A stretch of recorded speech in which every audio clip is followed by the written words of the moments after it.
नमस्ते। थर्ड आई में आपका स्वागत है। और थर्ड आई में ही नहीं, इस देश में नए chief justice of India Suryakant ji का भी स्वागत है।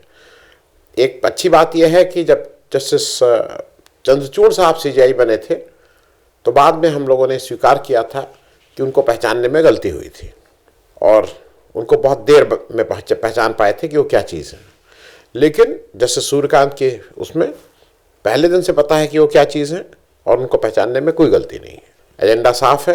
अगर आप सिलसिलेवार देखिएगा तो आपको पता लग जाएगा कि ये क्या चीज़ है। हरियाणा के यंगेस्ट एडवोकेट जनरल, शायद पंजाब हरियाणा हाई कोर्ट के वन ऑफ द यंगेस्ट जज, 41 साल की उम्र में, मतलब अभी 42 पूरे नहीं हुए थे और ये पटना और हरियाणा हाई कोर्ट के जज 2004 में बना दिए गए थे।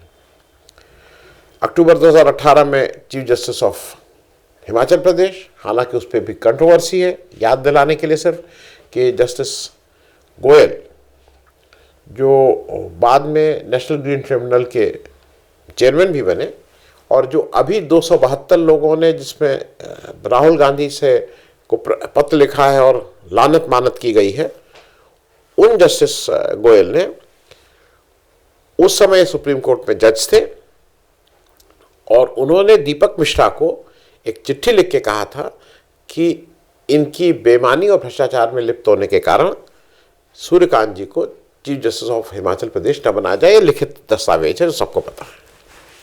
खैर, बीजेपी सरकार जब एजी बने तब भी बीजेपी सरकार केंद्र में, जब 2004 में बने तब भी बीजेपी सरकार का तो कोई दिक्कत नहीं है, मामला सब ठीक ही है। और फिर अक्टूबर 2018 में chief justice of Himachal Pradesh और फिर सुप्रीम कोर्ट आना ही था, मई 2019 में सुप्रीम कोर्ट। देखिए, ये जब आते हैं ना जिस समय, उसी समय पता रहता है कि किस समय चीफ जस्टिस बनाए जाएंगे। तो अगर आप इसको इस तरह से देखिए कि ये पहले से प्री डिसाइडेड रहता है कि किसको लाना है, किसको करना, और उस खेल में जो हमारे सो कॉल्ड चाणक्य हैं वो बिल्कुल सिद्धहस्त हैं। इसको लाओ, इसको निकालो, इसको डालो, इसको डांटो, इसको मारो, इसको वो करो। तो एक ऐसा व्यक्ति जिसके खिलाफ भ्रष्टाचार के मामले हैं, उससे अच्छा तो आदमी सूट ही नहीं करता है इस गुजरात के नेतृत्व को। और ये उन्होंने पहले भी कहा था। इनका जो अभी आप देख रहे हैं ना, अभी तो मुलाहिजा फरमाइएगा कि आगे क्या क्या होता है। इनका ओपिनियन, मतलब पब्लिक डोमेन में ओपिनियन है, जब इन्होंने अपनी बात कही थी कि citizen must fulfil their duty to enjoy fundamental rights. तो अभी देखिए हमारी और आपकी क्या क्या ड्यूटी के लिस्ट आने वाली है। जैसे मैं हरदम एक चीज़ कहता हूँ, हरदम मानता हूँ कि बीजेपी के बारे में कहा जाता है ना कि बहुत ही अच्छा है, बहुत ऑर्गेनाइज है, खड़ाखट ये होता है। देखिए, बीजेपी ऑर्गेनाइज है। जब बीजेपी सत्ता में आती है, जब बीजेपी को सरकार मिलती है, तो उसका एजेंडा पहले से तैयार रहता है। आरएसएस उसका एजेंडा तैयार करके रखता है। अब तुम आ गए, चलो ये लिस्ट लो, 370 हटाओ, कॉमन सिविल कोड, 3 तलाक, ये सब कट हुआ। उसी तरह से इनको भी एक एजेंडा दे दिया गया है। अब आप एजेंडा की लिस्ट देखिए क्या क्या है। ये जब आए तो आते ही ये बताया गया, इन्होंने ये अपना वक्तव्य दे दिया है ओपन कोर्ट में कि नेशनल जुडिशियल अपॉइंटमेंट कमीशन जो है, जो बेसिकली एक तरह से कॉलेजियम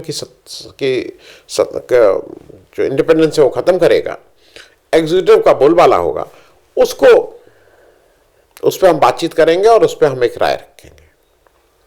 हालांकि मेरे एक सीनियर अनुभवी दोस्त लोगों का कहना है कि नहीं, वो चूंकि एक बैठे हुए थे, वो उन्होंने कल जो हमारे डिबेट में कहा कि एक इस तरह के वकील साहब हैं जो इस तरह के पीआईएल करते हैं और ये उनसे बचने के लिए और इस तरह से करने के लिए इन्होंने ऐसे ही दे दिया। अब अगर चीफ जस्टिस ऑफ इंडिया, एक ऐसे वकील जिसकी प्रसिद्धि यह है कि वो ज़बरदस्ती की पीआईएल करते हैं, उसके सामने बेबस नज़र आए, तो ये भी एक हफ्ते में बात है। लेकिन मेरी बिल्कुल निश्चित मान्यता है कि सरकार को ये सूट करेगा। और जो उसका कॉम्पोजिशन बताया जाता है ना कि इंडिपेंडेंस रहेगी, कि chief justice plus 2 senior justice और फिर लॉ मिनिस्टर, फिर दो जो एमिनेंट पीपल, ये सारा कुछ जो बताया जाता है। तो चीफ जस्टिस की लाइन लगा लीजिए, ये इसके बाद विक्रमनाथ जी, मतलब एक से एक बढ़िया लोग आ रहे हैं। तो जब अपने ही लोग अगले 4-5-6 साल तक आ रहे हैं तो आगे की भी लिस्ट उस हिसाब से तैयार हो जाएगी। तो इसमें कहीं कोई नहीं है, ये ऑलरेडी एजेंडा है कि इसको आपको इंप्लीमेंट करना, और मुझे कहीं इसमें कोई दुविधा नहीं कि ये नहीं होगा। फिर वन नेशन वन इलेक्शन आ गया, इस मंडे से शुरू हो रही है लोकसभा, उसके काम में एक वो भी काम है, one nation one election push किया जाएगा। अब तो ये भी ले गया गया है कि लॉ कमीशन जो है उसने भी कहा कि नहीं नहीं बहुत अच्छा है, और उसको पुश किया जाएगा। अब ये सारी चीजें इसलिए चल रही हैं क्योंकि जब आप वोटर लिस्ट, ईवीएम, पूरा इलेक्शन प्रोसेस, सबको जब आप टेम्पर कर रहे हैं, सबको जब आप रिग कर रहे हैं, सबको जब कंट्रोल कर रहे हैं, तो ये भी एक बार कंट्रोल करेंगे।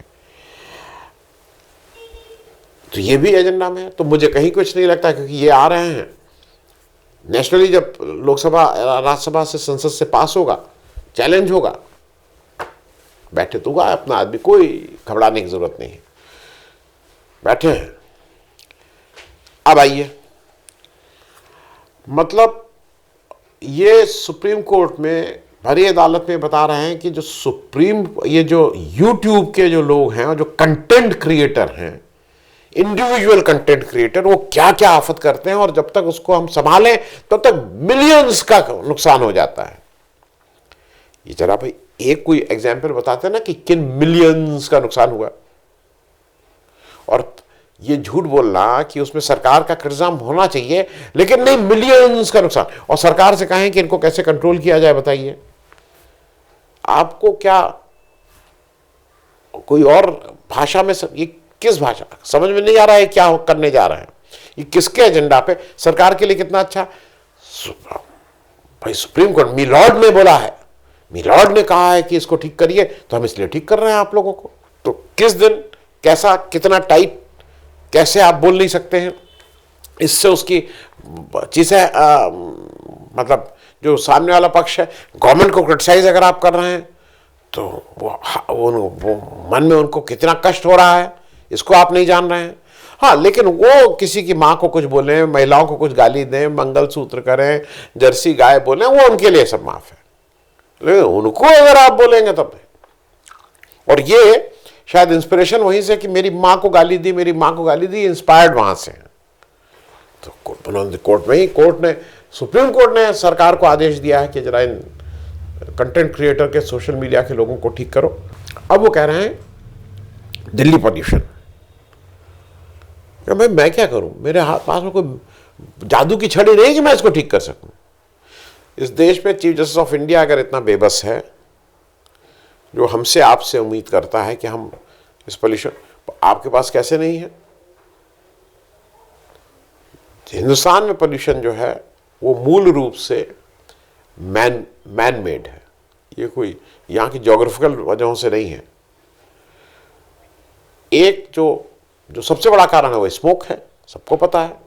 उसके लिए आप क्या कर रहे हैं, और ये मैं बात इसलिए कह रहा हूं कि थोड़ा इसको कभी सोचिएगा। जो व्हीकल प्रदूषण है वो तो अपनी जगह है, लेकिन जो थर्मल, जो मतलब कोयले से बिजली बनाने वाले जो तापघर हैं, बिजली के जो संयंत्र हैं, उसमें अगर आप देखिए तो दिल्ली में 1, 2, 3 धीरे धीरे बंद किए गए। पूरा जो बिजली बजाने का कारखाना था बंद कर दिया गया। लेकिन उसी समय जो सबसे बड़े दोस्त हैं, बड़े आदमी के सबसे बड़े दोस्त, उनको धड़ाधड़ नए कोयले के नए बिजली घर खोलने के एक के बाद एक लाइसेंस दिया जा रहा है। 1 रुपये जमीन पे, 2 रुपये जमीन पे, कुछ भी औने पौने दामों पे। ऑस्ट्रेलिया से कोयला लाओ, 1 रुपये में बनाओ, 4 रुपये में बेचो, सरकार गिरे न गिरे कुछ करे, ये सब हो रहा है। तो दिल्ली का पोल्यूशन लेकिन नहीं कंट्रोल हो सकता है। एसआईआर हमने सुना है, बिल्कुल ठीक है, अगर एक आदमी आप ले आइएगा तो हम पलट देंगे, ये कर देंगे। मरे हुए आदमी को ले आए लोग, क्या किया आपने? अभी तक निर्णय नहीं आया है। आप एसआईआर में जितने बेपर्दगी के साथ इस देश की जुडिशरी नज़र आ रही है कि क्या इस देश के लोकतंत्र के साथ आप खिलवाड़ कर रहे हैं, ये निंदनीय और शोचनीय दोनों है। तो मैं तो सिर्फ ये मान रहा हूं कि जो गोल्डन, वो क्या बोलते हैं, कौन काल, स्वर्ण काल, इस देश का जो सोने का युग है ना, वो 2014 में शुरू हुआ था और अब देखिएगा उसने क्या रफ्तार पकड़ी है। और अब इस जुडिशरी का भी सोने का युग ऑलरेडी शुरू हो चुका था, लेकिन अब तो बिल्कुल दिन के तेज की तरह, मतलब दिन की जो धूप होती है ना, उसके ताप की तरह वो सब तरफ दिखेगा। जुडिशरी का जो हश्र होने जा रहा है वो हम लोग नए नए ऊंचाइयों को छुएंगे। अब किस चीज़ की ऊंचाई को छुएंगे नहीं मालूम, लेकिन मैं बिल्कुल कॉन्फिडेंट हूँ कि इस समय जो जुडिशरी है वो नए ऊंचाइयों के झंडे गाड़ेगी, नए नए कीर्तिमान बनाएगी, इसमें कहीं कोई शक नहीं है। थैंक यू सो मच, धन्यवाद।